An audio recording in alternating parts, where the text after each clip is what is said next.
विचारों का घना कोहरा आपके चित्त पर जम गया है। तुम्हारे साथ कोई शब्द न हो, तुम्हारे साथ कोई भावना, तुम्हारे साथ कोई वासना न हो, तुम्हारे साथ कोई तर्क न हो, तुम्हारे साथ कोई नॉलेज न हो, तुम्हारे साथ कोई सूचनाएं न हो, तुम्हारे साथ कुछ भी न हो, तुम अकेले, निरोल तुम अकेले।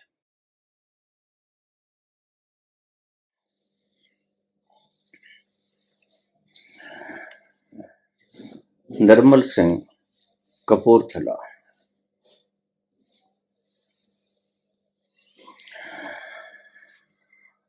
आज गुरु पर्व है। कृपया एक शब्द की व्याख्या करने का कष्ट करें।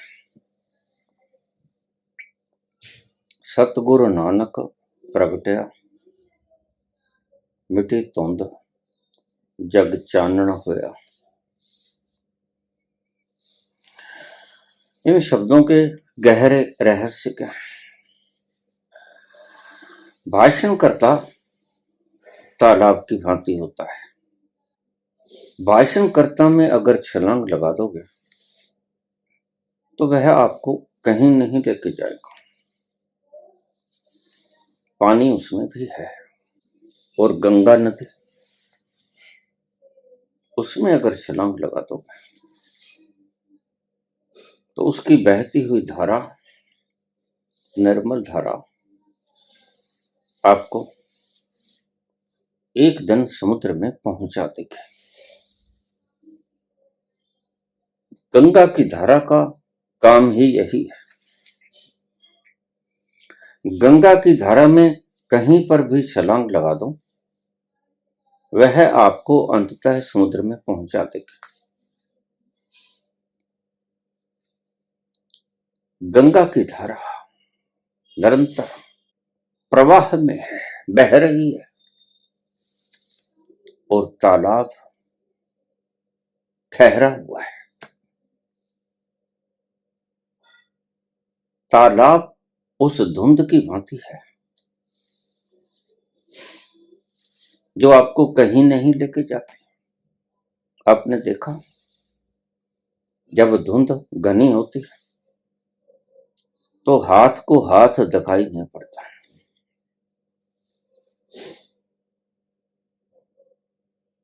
लेकिन गुरु वह है जो आपकी सारी धुंध को छांट दे। और आपकी धुंध है क्या? आपकी धुंध है आपके विचार।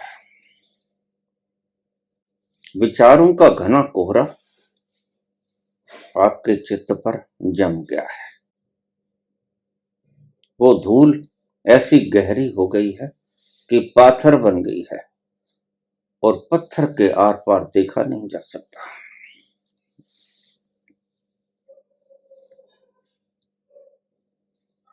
लेकिन गुरु जब आता है, सारी धुंध को छांट देता है, रिमूव कर देता है, और आपको दूर तक दिखाई पड़ता है। घने कोहरे में, घनी धुंध में हाथ को हाथ भी नहीं दिखाई पड़ता था। जैसे ही धुंध छटी, गुरु का आगमन हुआ, शब्दों की भीड़ भाड़ हटी, विजिबिलिटी बहुत दूर तक हो गई। आप अंधे नहीं हो, आपके पास आंखें तो हैं, लेकिन धुंध इतनी गहरी है, आंखें होते हुए भी ये धुंध आपको देखने नहीं देते कि धुंध के पार क्या है। और धुंध इतनी गहरी है कि आपको अपना हाथ भी दिखाई नहीं पड़ता। इसलिए आपके जीवन में दुर्घटनाएं होती रहती, सिर्फ इसी धुंध के कारण शब्द जाल इतना गहरा है कि आपकी पूरी बुद्धि उससे भर गई है, और शब्द जाल का धुंध आपके गहरे हृदय के तलों तक छू गया है। आप पत्थर हो गए। पत्थर के आर पार आपको कुछ दिखाई नहीं पड़ता।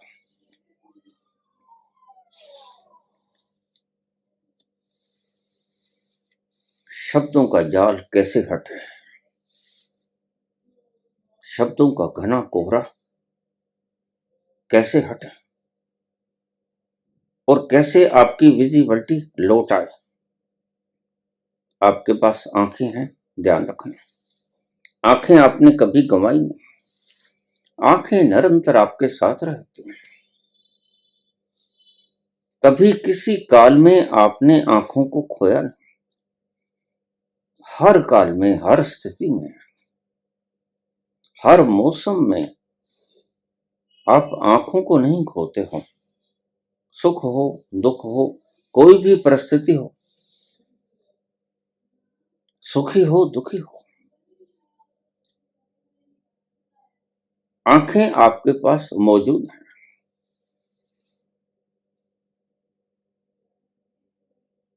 तो गुरु, आंखें तो है, लेकिन दूर तलक आप देख नहीं पाते, घने धुंध के कोहरे के कारण।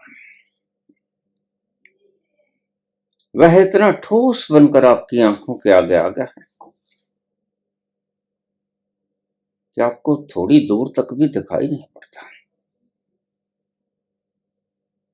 ये धुंध है किस बात की? ये धुंध शब्दों की है, जो आपने, आपके ही मार्गदर्शकों ने ये धुंध दे दी है।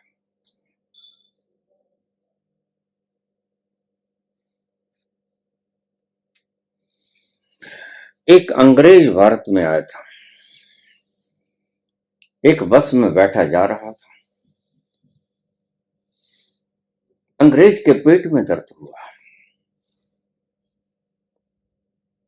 ज्यादा दर्द हुआ, ऐसा नहीं दर्द हुआ।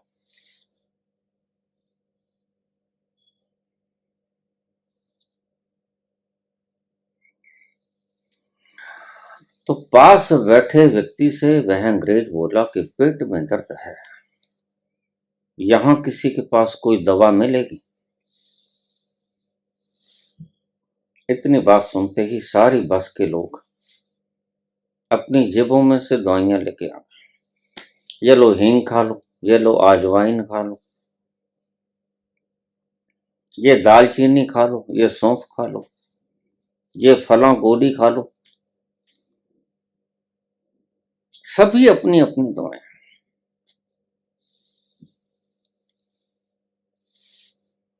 और फिर सबब हुआ, एक दूसरा दिन भी आया। बस में सफर कर रहा किसी सवारी के पेट में दर्द हो गया। पास बैठी सवारी से कहने लगा कि मेरे पेट में दर्द है, आपके पास कोई दवा है? सारी बस फिर आ गई।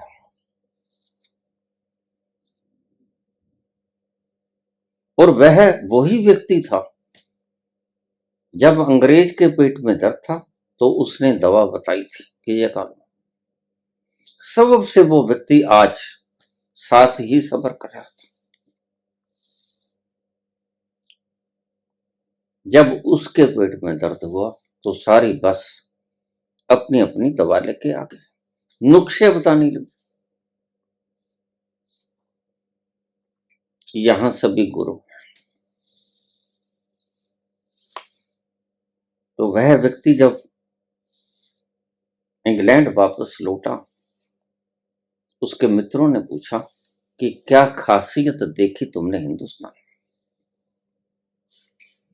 तो अंग्रेज बोला कि हिंदुस्तान में बड़ी अजीब खासियत देखी, वहां सभी डॉक्टर हैं। अच्छा, और सभी मरीज हैं।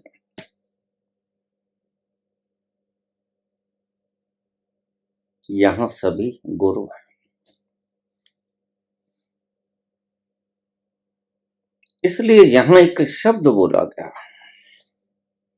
सतगुरु नानक प्रगटया।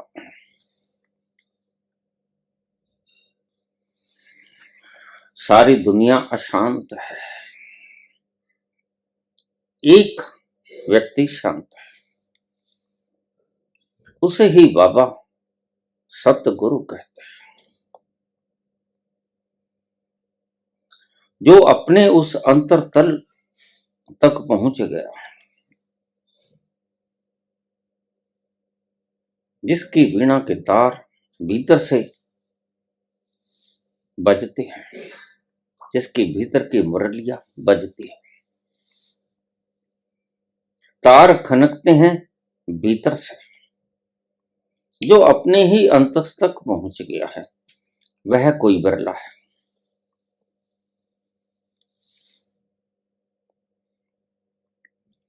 इसलिए शब्द कहा सतगुरु। गुरु तो सभी है, किसी से भी पूछ लो। किसी घर में कोई मृत्यु हो जाती है, आसपास के सभी लोग आ जाते हैं, सौ ज्ञान की बातें देते हैं। आत्मा तो अमर है, आत्मा कभी नहीं मरती, शरीर मरता है। घबराओ मत, नया जन्म ले लेगा, या तो भला मुक्त हो गया हो, बड़ा भला मनुष्य था।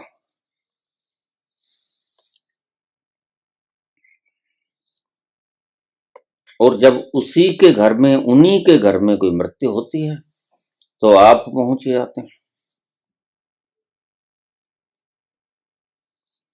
वही उपदेश आप देने लगते हैं। आत्मा अमर है, भला कभी किसी की आत्मा का हनन हुआ है? वह तो ऐसी है, नैनम छिदन्ति शस्त्राण। तो गीता ज्ञान दूसरों को सुनाना बड़ा आसान। गीता ज्ञान स्वयं के भीतर से आना बड़ा मुश्किल है, मिटना होता है।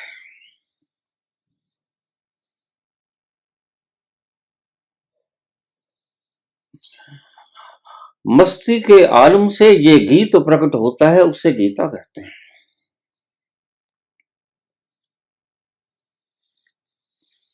और कोई एक जिसके भीतर से गीता प्रकट हो गई, कृष्ण, नानक, कबीर, कोई एक ऐसा होता है जो ये गीत गाने में समर्थ हो। सभी ये गीत गा नहीं सकते। ये वो नगमा है जो हर साज पे गाया नहीं जाता। मोहब्बत के लिए कुछ खास दिल मखसूस होते हैं। प्रत्येक के हृदय में से संगीत पैदा नहीं होता। बाकी हृदय तो रूखे सूखे रह जाते हैं, रेगिस्तान की बात है। और बड़े मजे की बात है, जिनके भीतर से ये रस उत्पन्न नहीं होता, वह दूसरों को फार्मूला बता रहे हैं, how to live happy life. किन्हीं कारणों से उन्हें सुविधा उपलब्ध हो गई होगी, लेकिन सुविधा में और रस में बड़ा फर्क है।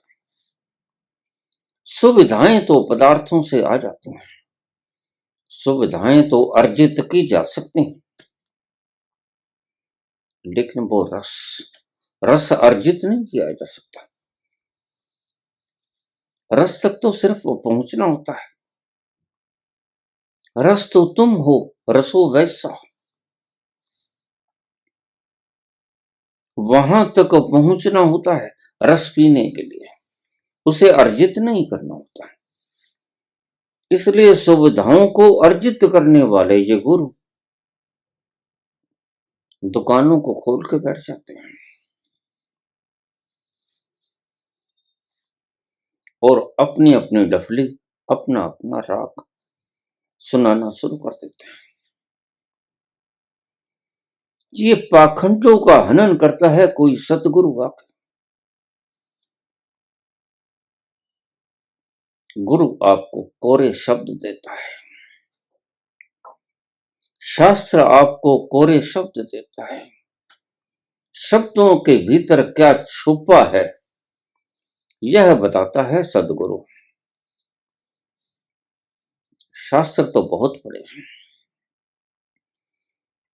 किसी भी विषय की किताब बाजार से खरीदना कोई मुश्किल नहीं,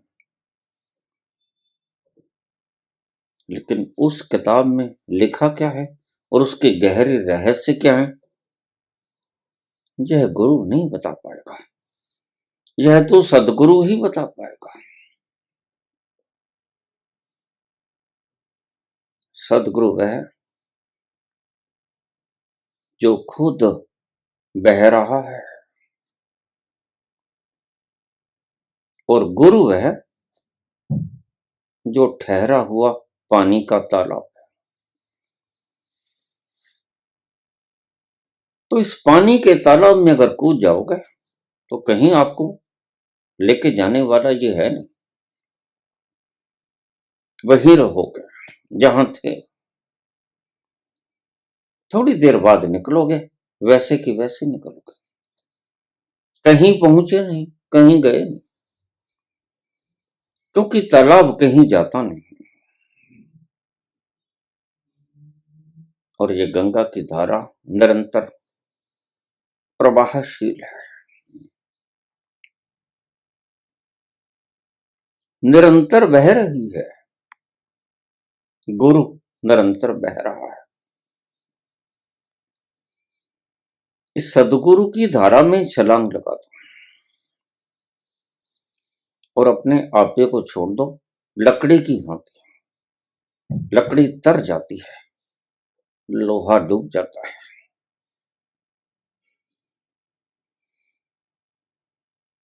सदगुरु की इस प्रवाहित गंगा के भीतर छलांग ले लो। गुरु खुद तो बहता है, निरंतर धारा बह रही है जीवन की, और जब तुम कूद जाते हो तुम्हें कुछ नहीं करना होता, गुरु के बहने के साथ ही तुम भी बहते हो। बस अपने आप को टोटली छोड़ देना होता है गंगा की धारा के भीतर। जिस दिन आप सिर्फ ये काम करने में समर्थ हो गए फिर उस दिन फिक्र मत करना कि मैं कब प्रबुद्ध होऊंगा होंगी, ये फिक्र मत करना। बस फिर बेफिक्र हो जाना, निश्चिंत हो जाना, तुम पहुंच ही जाओगे, क्योंकि ये गंगा की धारा निश्चित ही समुद्र के भीतर गिरते हैं और कहीं नहीं जाती। सफर कितना भी लंबा क्यों ना, आप समुद्र में प्रवेश कर ही जाओगे। लेकिन पानी ही गंगा में है और पानी ही तालाब में है, तो पानी समान है यह देखकर आप तालाबों में कूद जाते हैं। आज यही हालात है, विश्व भर में यही हालात है।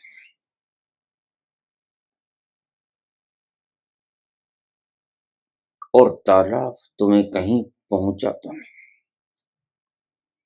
तालाब तुम्हें अटकाता है, पहुंचाता कहीं नहीं।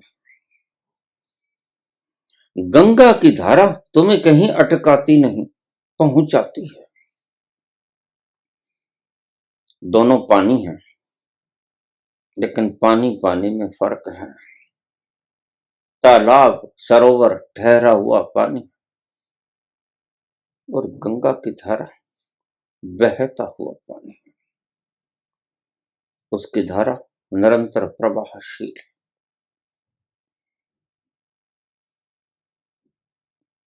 अगर कोई सतगुरु आपके जीवन में आ जाए, दिख जाए,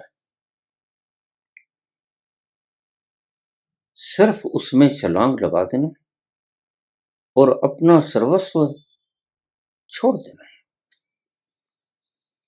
ये करना, धरना, ये प्रयास, किसी भी तरह का प्रयास,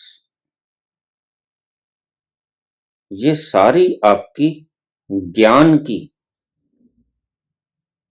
पुंज जो आपने इकट्ठा किया, कहीं से भी किया, शास्त्रों से किया, मार्गदर्शकों से किया, गुरुओं से किया, कहीं से भी इकट्ठा किया, यही धुंध है। फिर सुन लेना, ये शब्दों के जो आपने इकट्ठे किए पुंज, शब्द पुंज, कहीं से इकट्ठे किया, कोई फर्क नहीं पड़ता। किसी शास्त्र से इकट्ठे किया,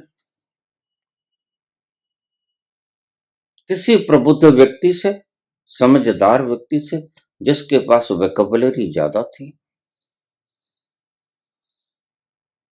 उससे सुन लिए, दिमाग में बसा लिए, वही धुंध है। तुम्हारा विचार तुम्हारा अपना विचार नहीं होता। बड़े मजे की बात है, तुम जैसे कहते हो कि मेरे विचार, मेरी भावनाएं इस व्यक्ति ने खंडित कर दी। बड़ा आश्चर्य होगा तुम्हें जानकर, कोई विचार और भावना तुम्हारी नहीं। सभी विचार और भावनाएं दूसरों के द्वारा प्रदत्त होती हैं। तुम्हारा अपना कोई विचार नहीं है। खंगाल के देख लो, अपने मस्तिष्क के सारे विचारों को एक एक करके खंगाल के देख लो, आपको अपने खुद का विचार एक भी नहीं मिलेगा। जरा देखो तो, कौन सा विचार आपका है? सभी विचार दूसरे के दिए हुए हैं और इन विचारों से जो भावनाएं उत्पन्न होती हैं वो दूसरों की दी हुई है। तुम्हारा स्वयं का कोई विचार नहीं। विचार स्वयं के नहीं होते, विचार हमेशा दूसरे के होते हैं। किसी व्यक्ति ने विचार न दिए होंगे, शास्त्र ने दिए होंगे, किताबों ने दिए होंगे, धर्म ग्रंथों ने दिए होंगे। कहीं सुनी बातें विचार पैदा करती हैं। विचार आपके नहीं होते हैं। आपका क्या होता है? अनुभव आपका होता है। विचार गैर हैं, पराये। अनुभव अपना है। जो तुमने अनुभूत किया वह पराया नहीं। जो तुमने अपनी आंखों से देख लिया वह तुम्हारा खुद का है। विचार सदा पराये, अनुभव ही अपना होता है। और इसी कशमकश में तुम विचारों को ही अनुभव समझ लेते हो, वही मार खा जाते हो। और जब तक तुम पर को छोड़ोगे नहीं, स्वयं में पहुंचोगे नहीं। स्वयं में उतरना है तो पर की पकड़ से मुक्त होना होगा। और पर क्या है? ये धुंध, ये शब्दों की धुंध, ये विचारों की धुंध। इन शब्दों की कंकड़ी से धुंध पैदा होती है। जब कोई शास्त्र तुम पढ़ते हो, तुम्हारे चित्त पर एक कंकड़ी गिरे, उस कंकड़ी के गिरने से लहरें पैदा हुई और अनेक लहरें पैदा हुई और तुम्हें पता भी न चला कि ये कंकड़ी किसी और ने मारी थी। उस कंकड़ी की लहरों के प्रवाह में तुम बह जाते हो। उसे ही धुंध कहते हैं। रोज तुम कहते हो मैं बड़ा दुखी हूं। बाबा ये विचार थमने का नाम नहीं लेते।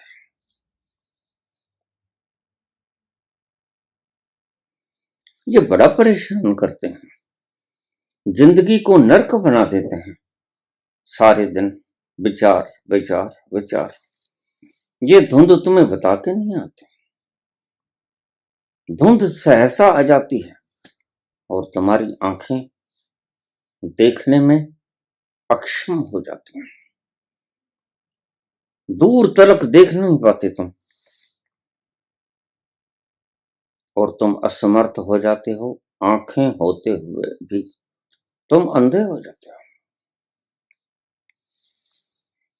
भली चंगी आंखें हैं, लेकिन इस धुंध ने तुम्हें धुंध के पार क्या है यह देखने नहीं दिया। बस तुम्हारे गुरुओं का ज्ञान, तुम्हारे शास्त्रों का ज्ञान ऐसा ही ज्ञान है। ज्ञान वो जो तुम्हारे भीतर से आए, जो तुम्हारे स्वयं से उपजे वो ज्ञान। जो किसी और का दिया हुआ है वो ज्ञान नहीं होता।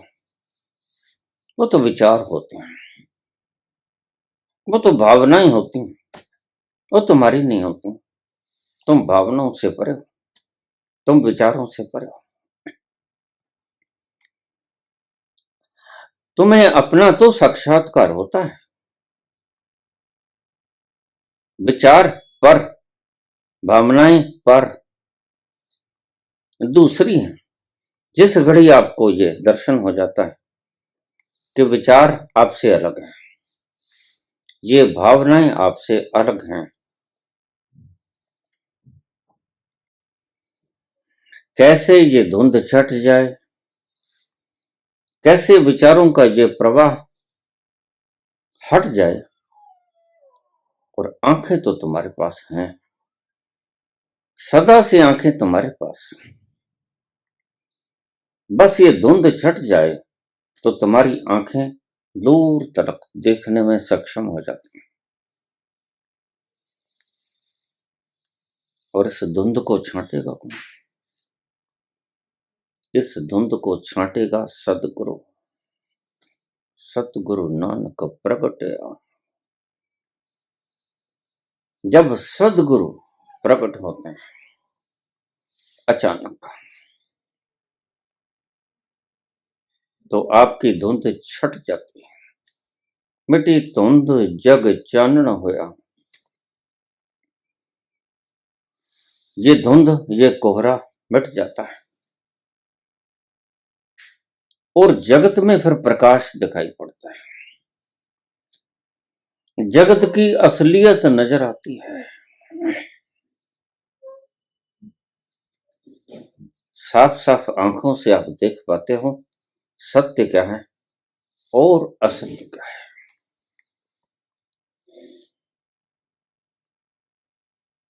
सदगुरु ही तुम्हें तुम्हारी धुंध को निजात दिलाता है। देखने में तो तुम सदा ही समर्थ थे, अंधे तुम कभी नहीं हुए, लेकिन ये धुंध तुम्हें देखने नहीं देती। धुंध अपारदर्शी है, पत्थर की तरह। आगे क्या है, परले पार क्या है, आपको दिखता नहीं। इसी धुंध के कारण आपने भरी सर्दी में कोहरे की धुंध देखी होगी, सभी ने देखी होगी। और ये भी देखा होगा कि कई बार तो धुंध इतनी घनी हो जाती है कि अपने ही हाथ को अपना ही हाथ दिखाई नहीं पड़ता। ऐसा ही है, तुम्हारे जीवन के भीतर भी गहरी धुंध उतर गई है।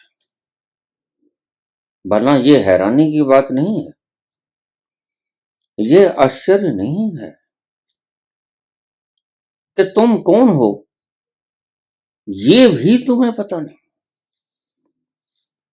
धुंध का आलम इससे ज्यादा और क्या होगा। कितना गहरा आलम है, कितना गहरा अज्ञान है इस धुंध का। कमाल है, हद हो गई कि आपको अपना आपा भी नहीं पता चलता कि मैं हूं कौन आखिर। बस जब ऐसा हो जाता है, मुझे रोज मैसेज आते हैं, बाबा मैं अपने तक कैसे पहुंचूं। बड़ा दर्द होता है, अश्क आंखों से बहने लगते हैं। क्या बताऊं,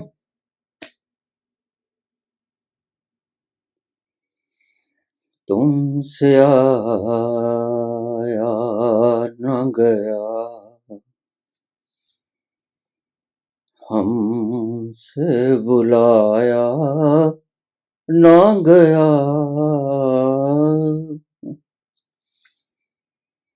फासला प्यार में दोनों से मिटाया न गया, तुमसे आया न गया।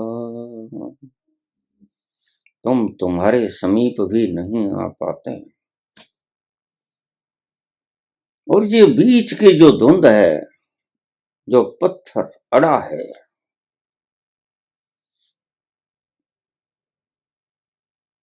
शब्दों का, भावनाओं का,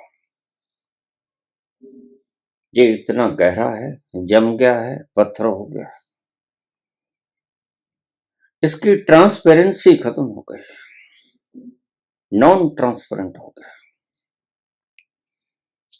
इसके पार आपको कुछ दिखाई नहीं पड़ता। कितना ही पुकारे जाओ, आवाज इधर आती नहीं, उधर का दृश्य इधर छलकता नहीं। इससे बड़ी हैरानी और क्या हो सकती है।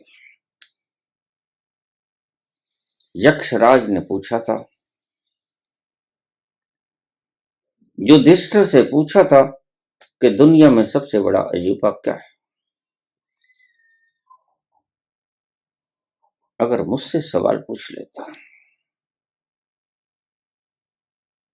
तो मैं वो जवाब न देता जो युधिष्ठिर ने दिया। मैं जवाब देता कि सबसे बड़ा अजूबा यह है कि तुम्हें खुद को ये नहीं मालूम कि तुम हो कौन। इससे बड़ा अजूबा हो भी क्या सकता है। बड़े से बड़ा अजूबा संसार का यही है कि तुम्हें यह पता नहीं कि तुम हो कौन। और ये बड़े दुख की बात है। सारा दुख, सारे दर्द, सारे रोग, सारा पागलपन, सारे द्वेष, सारी नफरत, सारी आग, सारे कष्ट, सारे कलेश इस एक अज्ञान के कारण पैदा होते हैं।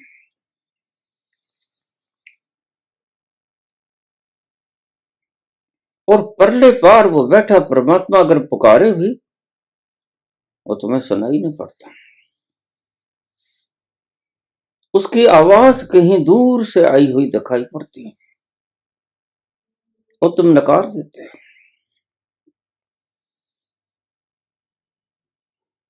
हद की बात है। इससे बड़ा अजूबा और क्या होगा। और मनुष्य का इससे बड़ा अभिशाप और क्या होगा कि वह खुद की खुद ही को नहीं जानता है।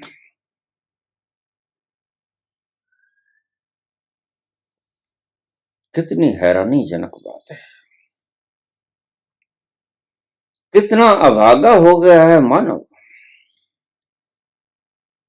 कि मानव अपने खुद की खुदी तक को जानने के लिए दूसरों से पूछ रहा है कि मैं अपनी खुदी तक पहुंच कैसे जाऊं। इससे बड़ी करुण गाथा मानव के जीवन की और कोई नहीं हो सकती।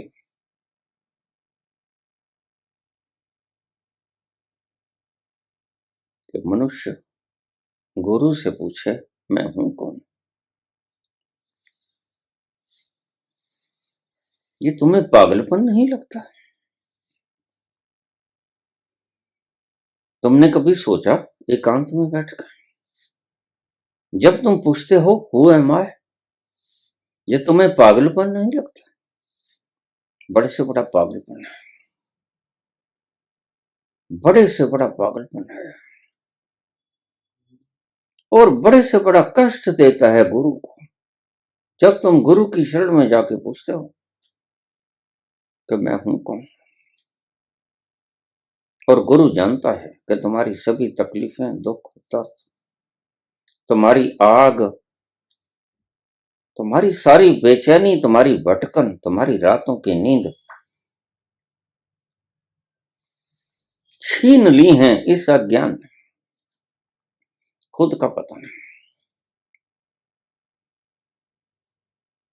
खुद की खबर नहीं।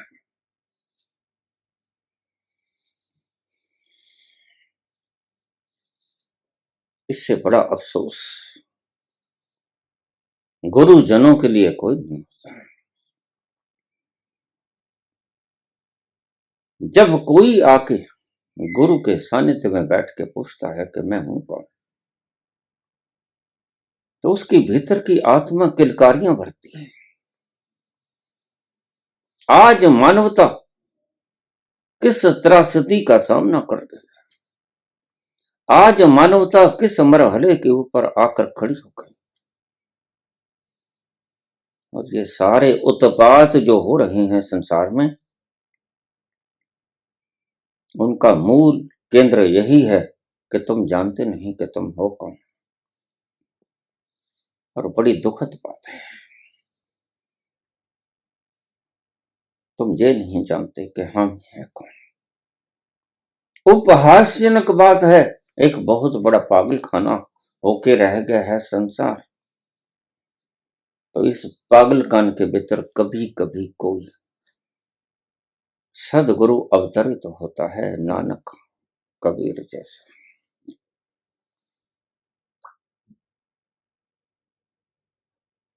वह सदगुरु तुम्हारे इस पत्थर रूपी शब्दों को हटा देता है, धुंध को एक तरफ छांट देता है।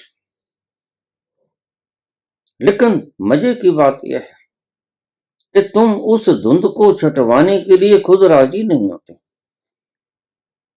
चैन तो सभी चाहते हैं,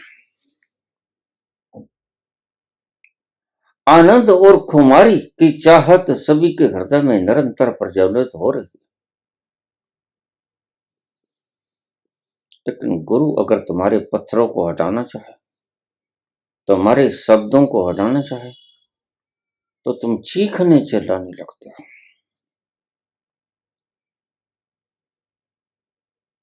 यह विडंबना है।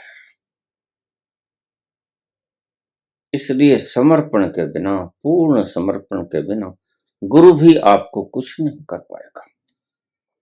गुरु के पास छेनी है, हथौड़ी है, सब औजार हैं, लेकिन तुम छांटने दो तभी ना। तुम अपने नए नक्श डालने दो तभी ना। तुम कटने फटने को राजी हो जाओ तभी। लेकिन दुर्भाग्य है, और दुर्भाग्य ही रहता है कि आप सुंदर सुंदर नामों के भीतर छिप के खड़े हो जाते हो। समर्पण, ज्ञान, प्रेम, प्रार्थना, इनके भीतर तुम छुप जाते हो।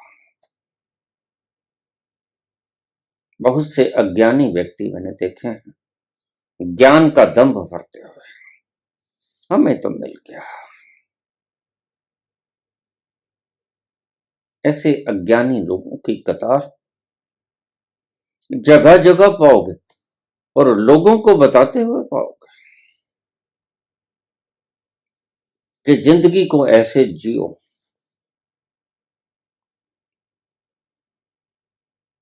लेकिन उन्हें खुद जिंदगी को जीने का तरीका है नहीं, जिंदगी को जीने का सलीका नहीं,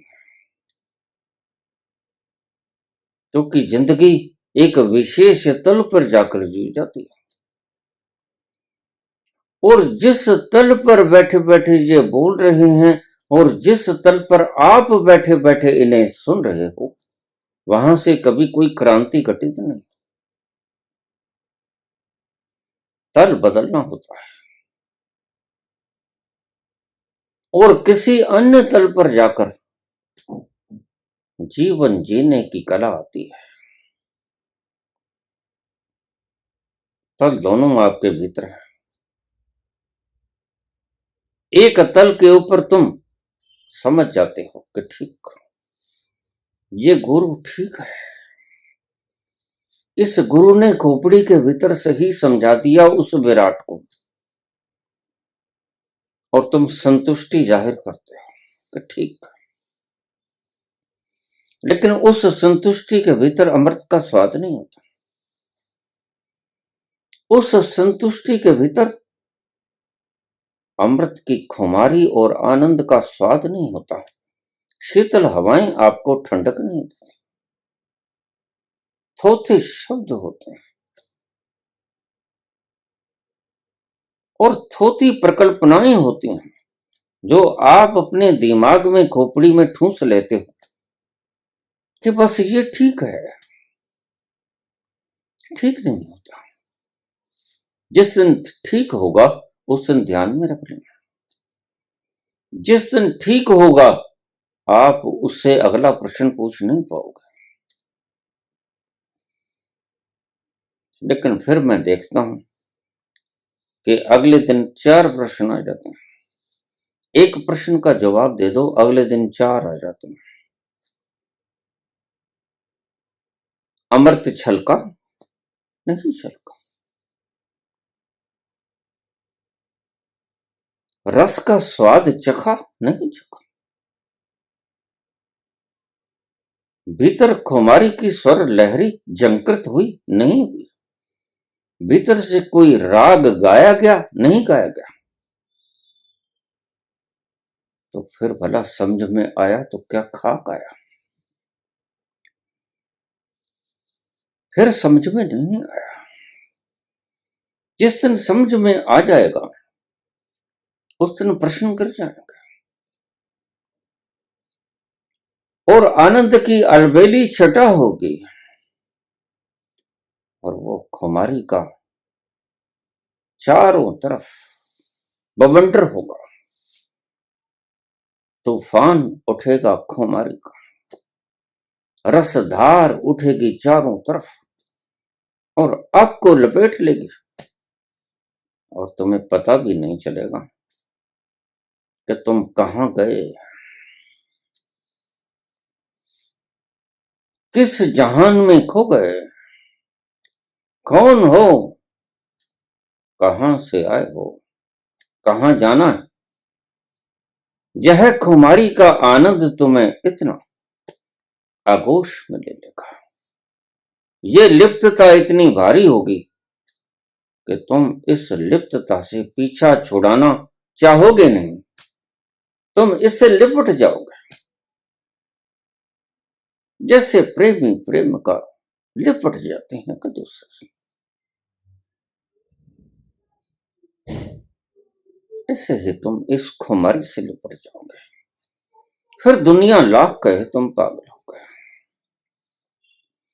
तुमने अपना मेंटल बैलेंस खो दिया है, तुम कहोगे ठीक है। पागल कहलवाने में कोई संकोच नहीं होगा। दुनिया तुम्हें जो भी कुछ कहे तुम इग्नोर कर दोगे, क्योंकि वो खुमारी ऐसी शीतलदायी है, ऐसी आनंद की लहरों से भरी हुई है कि वहां आपकी बुद्धि ठहर जाती है, वहां आपकी बुद्धि के ब्रेक लग जाते हैं और तुम फना होते चले जाते हो, भीतर और गहरे और गहरे अपने ही भीतर उतरते चले जाते हो, और जैसे जैसे अपने ही भीतर गहरे उतरते चले जाते हो, खुमारी और ज्यादा प्रगाढ़ होती चली जाती है।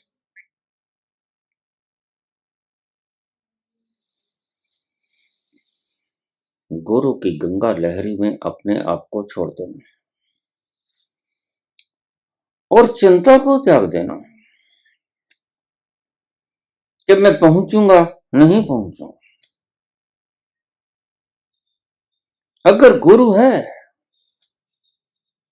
गंगा तो निश्चित ही समुद्र में मिल जाएगी। अगर गुरु है तालाब तो पक्का है कि तुम कहीं नहीं जाओगे।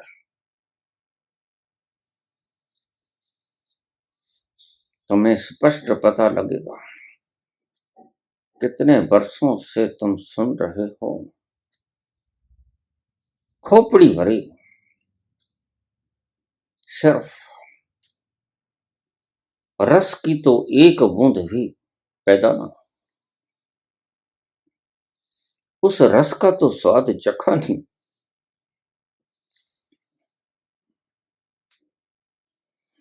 अगर सौभाग्य से तुम्हें कभी किसी सद्गुरु का सानिध्य प्राप्त हो जाए और तुम्हारे विचार पिघलने लगे, वाष्प की भांति उड़ने लगे और तुम्हारे विचारों की धुंध छटने लगे, और उस गुरु की मौजूदगी में विचारों की धुंध छटते छटते आप पाओ कि जो कल तक अनसीन था वह थोड़ा थोड़ा धुंधला धुंधला दिखने लगा।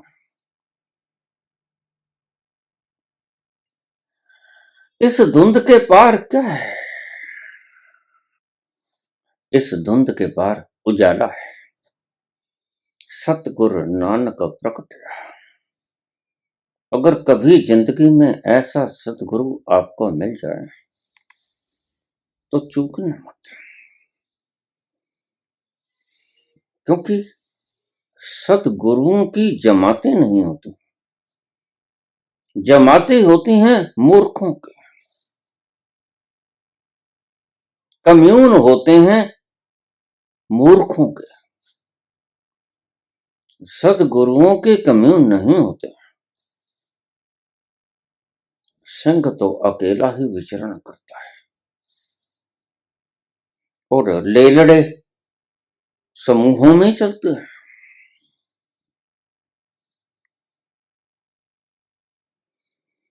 सिंहों के नहीं लेलड़े, हंसों की नहीं बात, लालों की नहीं बोरियां, लालों की बोरियां नहीं होती, और संत न चले जमात, संतों की जमातें नहीं होती। कोई एक बिरला कभी दूर, कभी कभी सतगुरु नानक प्रगट हुआ।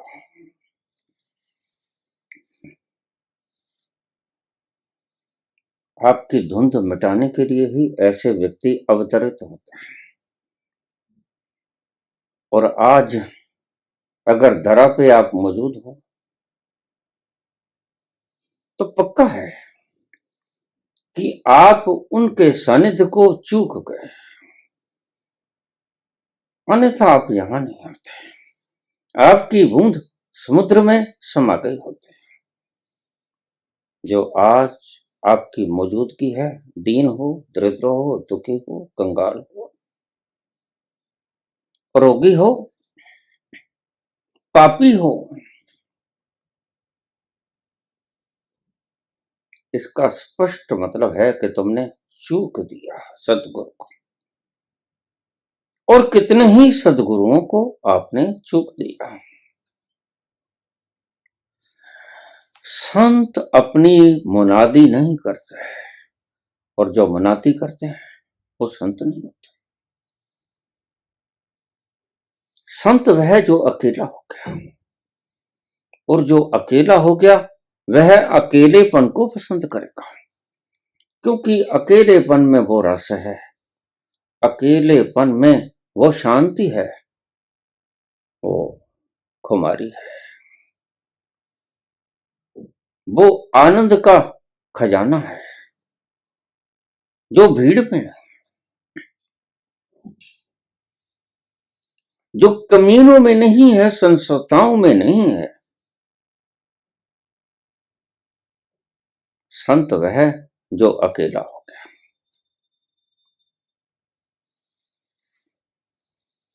बाबा नानक एक रात, ठंडी रात, नदी के किनारे बैठे, साथ में मर्दाना है, बातें कर रहे हैं, और अचानक बातें करते करते नानक उस नदिया में उतर गए।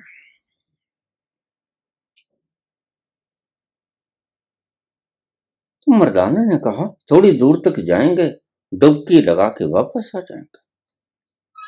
लेकिन वो आगे आगे चलते रहे, पानी गहरा गहरा गहरा होता गया, और एक वक्त आया नानक लुप्त हो गए। फिर तो मर्दाना घबराया, फिर तो मर्दाना इस पार से उस पार चक्कर लगाने लगा, आवाज देने लगा, कहां हो, कहां हो, बोलो, आवाज दो।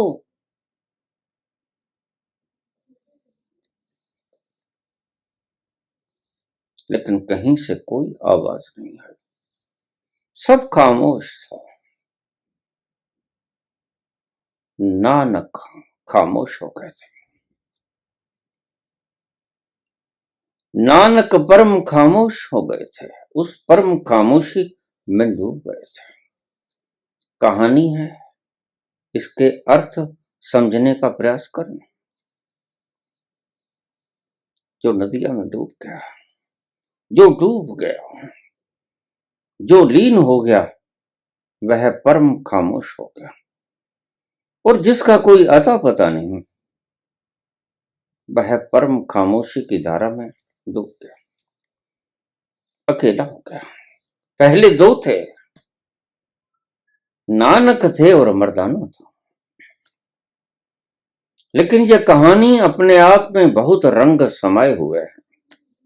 तो बाबा नानक उठे और नदिया में चलना शुरू कर दिया, गहरे गहरे गहरे और गहरे। और एक तल आया कि नानक दिखना बंद हो गए।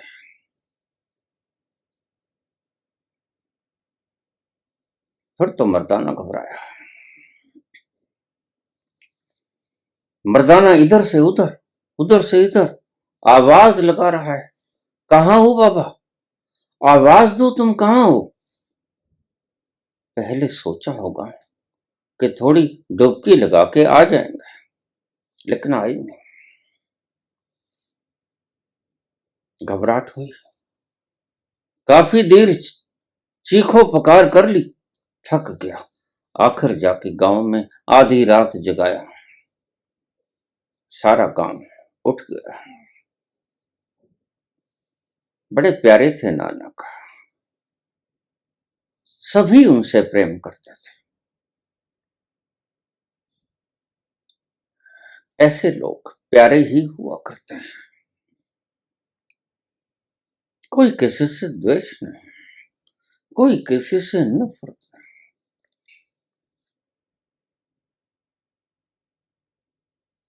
सारा गांव उठ के आ गया और देखा, छाना पाला।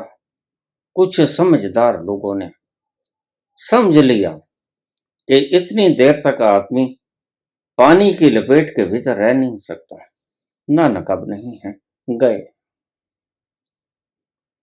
अब नहीं आएंगे। जब इतनी देर बीत गई तो इस नदिया के भीतर तो बड़े बड़े जानवर बहुत हैं, मगरमच्छ हैं। बस उन्होंने निगल लिया, अब नानक न बचे। और सच में नानक न बचे। नानक उस रात तिरोहित हो गए। उस रात संबोधि की रात थी। नानक परम खामोश हो गए। कब्रों में तो व्यक्ति खामोश होता है, समाधि में व्यक्ति परम खामोश हो जाता है। समाधि में सिर्फ खामोश होता है। समाधि में खामोशी परम हो जाती है। कुछ नहीं रहता है, न संस्कार, न विचार, न वासनाएं, न तृष्णाएं, न कल्पनाएं, न स्मृतियां, कुछ नहीं बचता। सब टूट जाता है, तहस नहस हो जाता है।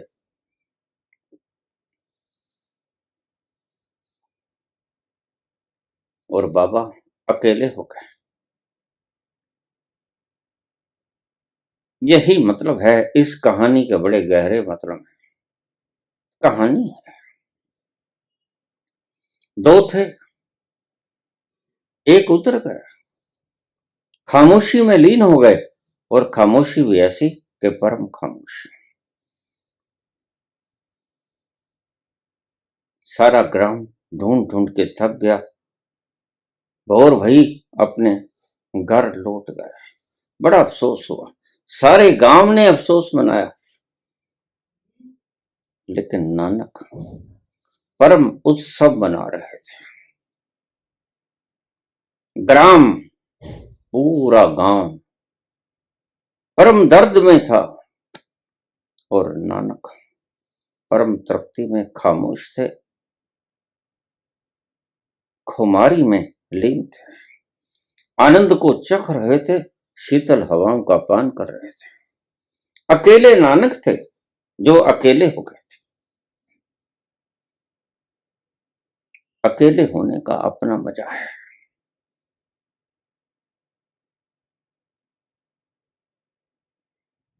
अकेला होना ही रास्ता है। तुम्हारे साथ कोई शब्द ना हो, तुम्हारे साथ कोई भावना, तुम्हारे साथ कोई वासना ना हो, तुम्हारे साथ कोई तर्क ना हो, तुम्हारे साथ कोई नॉलेज ना हो, तुम्हारे साथ कोई सूचनाएं ना हो, तुम्हारे साथ कुछ भी ना हो, तुम अकेले, निरोल तुम अकेले। और उस गहरे खामोशी के आलम में जब तुम अकेले रह जाते हो और कोई नहीं रहता, बस तुम्हारा स्वयं उजागर हो जाता है, धुंध हट जाती है, प्रकाश ही प्रकाश होता है ज्ञान का। और तुम ऐसे फैलते हो, जो कभी चाहा था कि मैं संसार को अपना बना लूं, संसार को जीत लूं, जो कभी चाहा था कि संसार की सारी ताकत मेरे हाथों में आ जाए, और जो कभी चाहा था कि संसार का सारा ज्ञान मेरे हाथों में आ जाए, आज वो वक्त आया जब तुम सर्वव्यापी हुए, तुम कण कण में समाहित हो गए। और आज वो वक्त आया जब तुम समग्र ऊर्जा के स्वामी हो गए, ओमनीपोटेंट, सर्वशक्तिमान। आज वो वक्त आया जब तुम सर्वज्ञ हो गए, सब जानते हो, जो जानना चाहिए वो तुम जानते हो। आज तुम सर्वज्ञ हुए, सर्वव्यापी हुए, सर्वशक्तिमान, अकेले हुए बिना ये कुछ हुआ नहीं जा सकता। अगर ये कुछ होना चाहते हो तो मिटना पड़ेगा। दिए को खुद आग में जलना होता है तो दूसरे को प्रकाश दे पाता है। पहले दिया खुद जलता है। आपने दिया जल रहा है, उसके दर्द को कभी अनुभव किया है? जलन में अनुभव होता है, हाँ, तप्त में अनुभव होता है, लेकिन दिया जलता है। क्यों जलता है? कि तुम्हें रोशनी दे सके। मिट्टी धुंध जग चानन होया। सदगुरु खुद जलता है ताकि आपको रोशनी दिखला सके। और वो रोशनी काहे की है? रोशनी परम खुमारी की है, वो परम शराब छलकती है, मूसलाधार वर्ष होती है।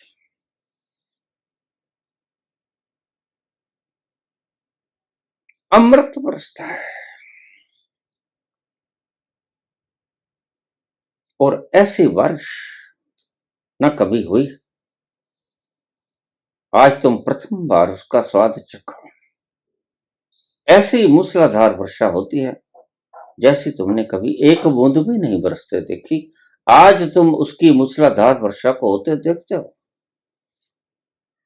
इसे ही संबोधि कहते हैं। और तुम इसकी सृष्टि के कण कण में समाहित हो जाते हो। बस तुम ही तुम होते हो। शिव स्वरूप जो कभी घटता नहीं, जो कभी बढ़ता नहीं, और वहां जो पुकार उठती है वो हृदय के अंतस्थल के गहरे गहरे तलों से उठती है। वहां गला गीत गाता है, उसे ही गीता कहते हैं। शिवोहम शिवोहम शिवोहम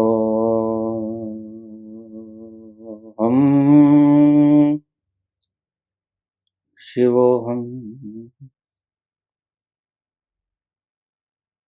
अमर आत्मा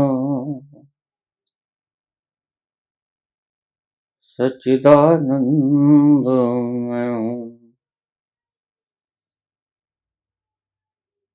अमर आत्मा सच्चिदानंद मैं हूँ। शिवोहम शिवोहम शिवोहम शिवोहम। धन्यवाद।